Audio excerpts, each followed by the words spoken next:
All right, y'all. Got the OBS up on the lift.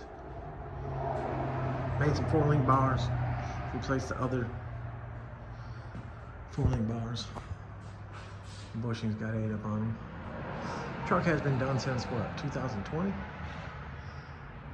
22s on the front and 24s on the back. Pretty sure this is a 22. Yep, 22. 235 30 ZR22. This back tire is bigger than what we originally put on it, but now this truck's got a new owner. But this is 295 30 24. We had 295 25s on it. This video is probably gonna be a little bit backwards because I didn't get video of it outside first on the ground.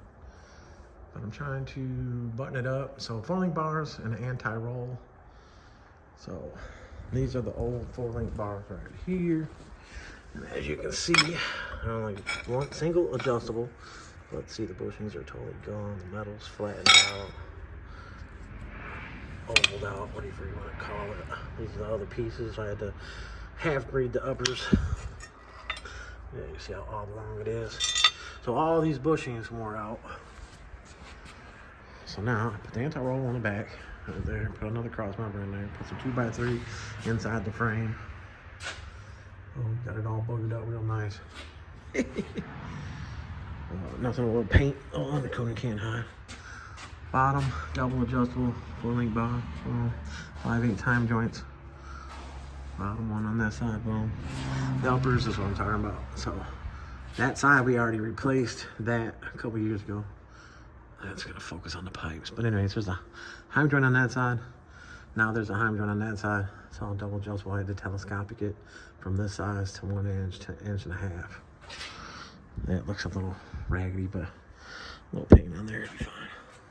I didn't have tabs for the bottoms. I had to cut the top of some coilover brackets off to make these tabs. The upper tabs I did have in stock. So had to put a little pressure on that side of the truck to set the anti-roll because the truck leaned. You got the gas tank on the left, no anti-roll. This spring was turned up a little bit more. So now with the upper bars in there being double adjustable, the pinion angle has moved down because originally with doing the 4-link, this setup right here was made, but it was 2x3. So then it had to be cut off because it was too far down. And the drive shaft kept smacking it. Drive shaft kept smacking it. The other drive shaft got beat up. You see this one touched a little bit.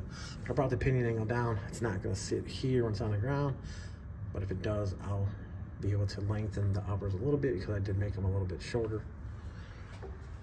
But yeah, so that's where I'm at now on this thing.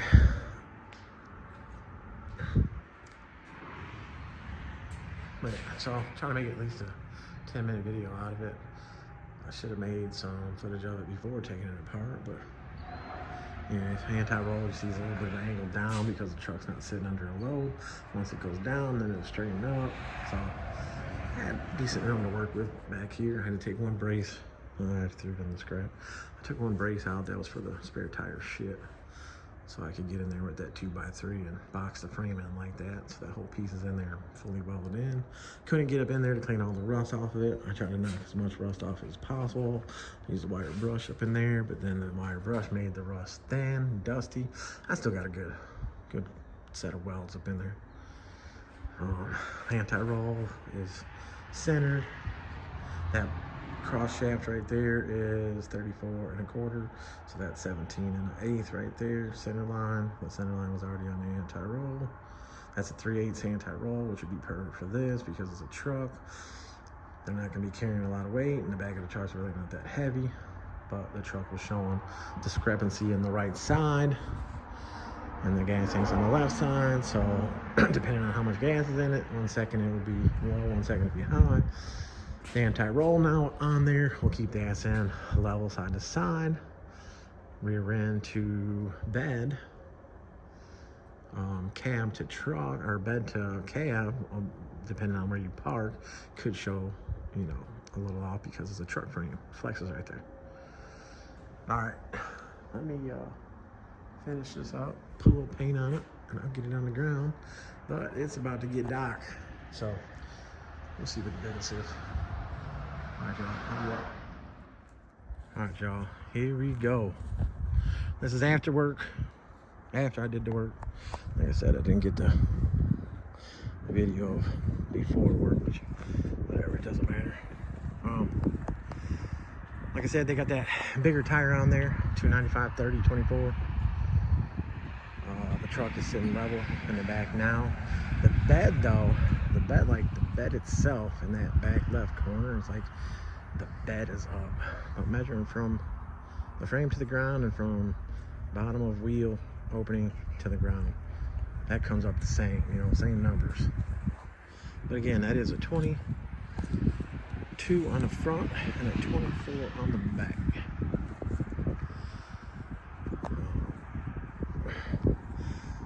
Just got the 3/8 anti-roll. That was one I had laying around that we had upgraded somebody's car or something.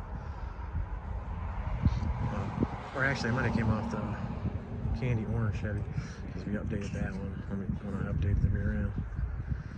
But anyways, anti-roll on the back. It's a truck. Doesn't have a lot of weight back there. The side to side, I don't see, you know, like I said, only box Chevys I've seen breaking the 3/8 anti-roll. You got Joe and Joe running around out here all crazy. I'm 7 years old by then. What's that? I'm 7. Oh yeah, she's 7 now. But yeah, so let me slide my. Now after I get down on the ground, y'all, and then I get back up, you guys are gonna see that I'm a fat ass, and that's why I started breathing that. Alright. So there you go. You can see the new cross member across the back. Went to the rear end bracing that we did years ago. This truck we originally did in 2020. But yeah, it was a cheap ass 4-lane setup. But Viking coilovers, 250 springs, 10-inch coilovers. So that's a C217. It's got the Gbody front calipers, a brake kit on the back. I forget what the rotor is. I think the rotor's some Camaro or something. But pinion angle's good. Anti-roll is nice and level, plumb, whatever else you want to call it. Sits good. Just by backing it out of the shop, I could feel the ass in. Like this truck before felt like it would sag, lean, twist, whatever. We're just backing it out right there and feeling it go over the bumps. The ass end is planted straight. Yeah, let me slide. See if there's enough light for this. So the new lowers, trying to get the pinion. Shit. The pinion, if I'd have to guess, it's probably a -1. It's 1 degree. It might even be at 0. But in the air, it looked like it was negative like a motherfucker. But set it down, checked it, went back up. I already had everything squared. I had to have the rear end squared in order to put the anti-roll on it. You know, people out there weld tabs on and don't have the rear end square, and when they set the car down, shock tabs too, I've seen that before. Set the car down and then you straighten out the rear end, and then the one coilover's leaning, the other one's straight up and down. But yeah, this truck has been driven hard since 2000. I mean, it was put away for the winters, but it was driven hard. Lots of donuts on tire fires, shit like that, peel outs, whatever. But yeah. All right, y'all. Well, that's all I really got for the OBS. It's got all the billet accents inside, the steering wheel, the dash, the white things. It's got an iPad in it now. But nice truck, clean truck.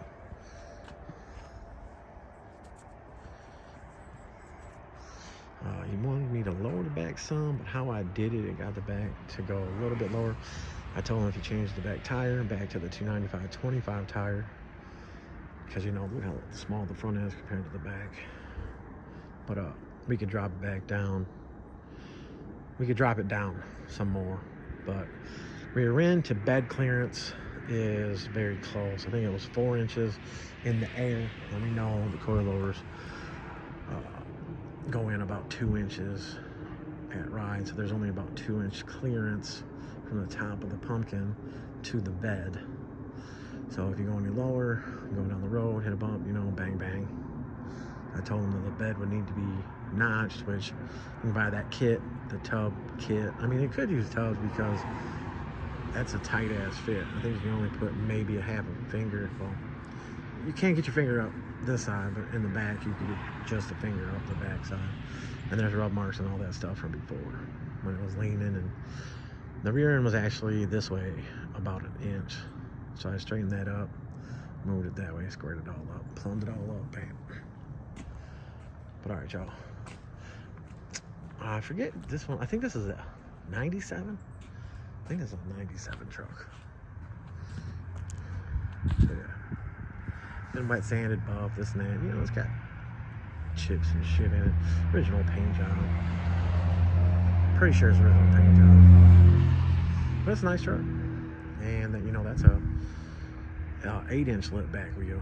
Cousin built it, you know, 24 by 10, 11 overall, 2.5 backspace, 8-inch lip. But alright, y'all, there we go.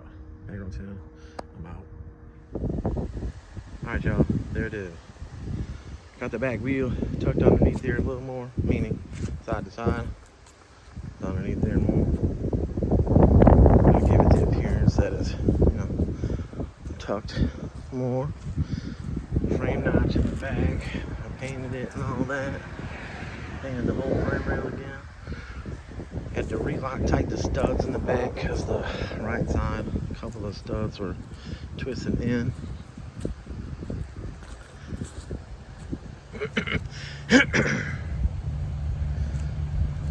It's dirty now from the grinding and all that.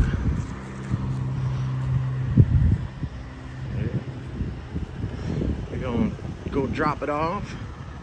Test drive on the way. So it had the two 3/16 shims on the back wheel. Now it doesn't have any. The driver's side rim back up in the air. When you rotate the wheel up in the air freely, one little eighth of the rim was like rough. So the barrels are probably just not true in the back. But if it ends up doing it more, which it won't, because up in the air, because when it's closer to the frame, when it's down like that, obviously it's 2-3 inches away from the frame. So, all right, y'all, there it is. The street's real busy. Could have my son drive it up and down the street, but it's all good. Cut it up, Bankrolll 10. Another video for y'all with a whole lot of info. Peace. What up, y'all? Bankrolll 10 bedded up. We got this square body C10. Got them 26s on it. That fat ass lip on the back. We are gonna get into putting it up on the lift and checking out this rear suspension setup that's underneath here. They got a 4-link on it with the panhand bar, track locator, whatever you want to call it. And the heim joint on the one end is all jammed up, like it's rubbing the bolt that holds the 4-link in. And the coilovers are not straight up and down in the back, they're on some goofy ass angle. And it's not allowing the rear of the truck to operate correctly. And you know, it's got the bed flat side to side, so we're gonna look at the frame, see if we can tie it together, map it out for anti-roll in the back. Some quick stuff, you know. Oh yeah, I'm talking about underneath here. Show you. Alright, see how that's on an angle? Oh, the geometry of that, it don't work. Now if you look at the heim joint on the bottom of the lower 4-link bar on that side, there's no gap in between the heim joint on the track locator, and it's rubbing. And you know what, they might not have put that setup in here square. The rear end is to the passenger side, but I'm looking at these four-link bars, and they look like yeah, they're on an angle. So I bet you somebody put those brackets on the housing wrong. But we're gonna figure it out, see what all has to be done. You can see this back rim is out more than this big difference. And it rubbed the outside of the rim, so it scratched the paint off there. But yeah, fat ass look. I don't know where the truck was built. I don't know who built it. I think it was out of state. Pretty sure this guy bought it an auction or whatever it's called, Barrett Jackson, something like that. Don't quote me exactly. It's got all this information.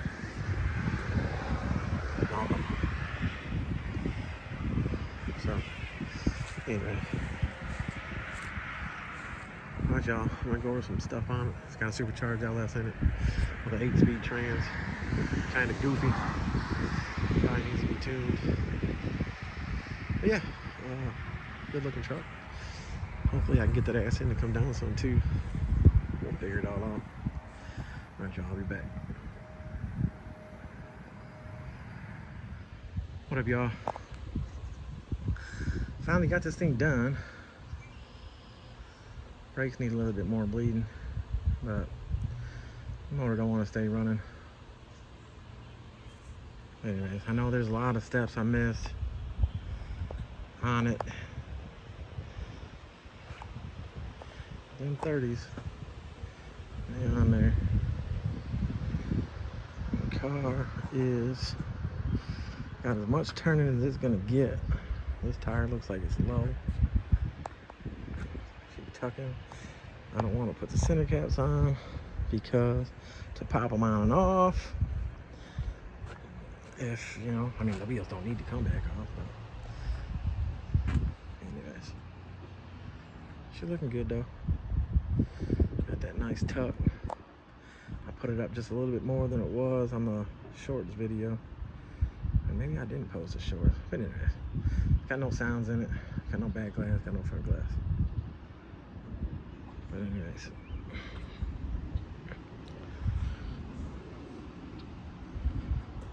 Yep. Let's go underneath this back, y'all. Oh yeah. Look at that. 12 bolt, Moser cover, braced up, narrowed. Basically it came out to 1 inch of narrow on both sides. These wheels on the back I think are 4.5. Lip rim. It backed out, but it got to running real rough. And didn't want to rev or nothing, so I'm not gonna keep running it or trying to run it when it's not tuned. But yeah, should look good though. The back rims I cleaned up with some wax. The front rims I didn't clean up, so they got some dust and dirt on them.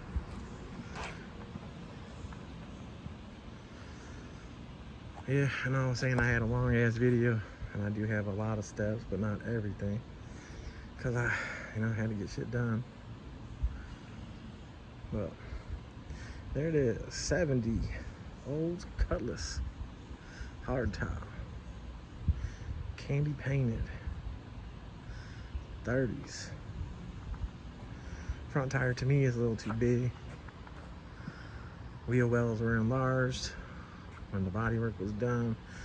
A lot of people don't understand that when they see a car with big rims on it and think that there was no cut. All the work was done before that. I did have to trim the fronts of the fenders a little bit by the marker light. But yeah, bet that up, y'all. Let me know what y'all think. Milwaukee, Wisconsin. That's where the car's from. All right, y'all. Come on, load it up.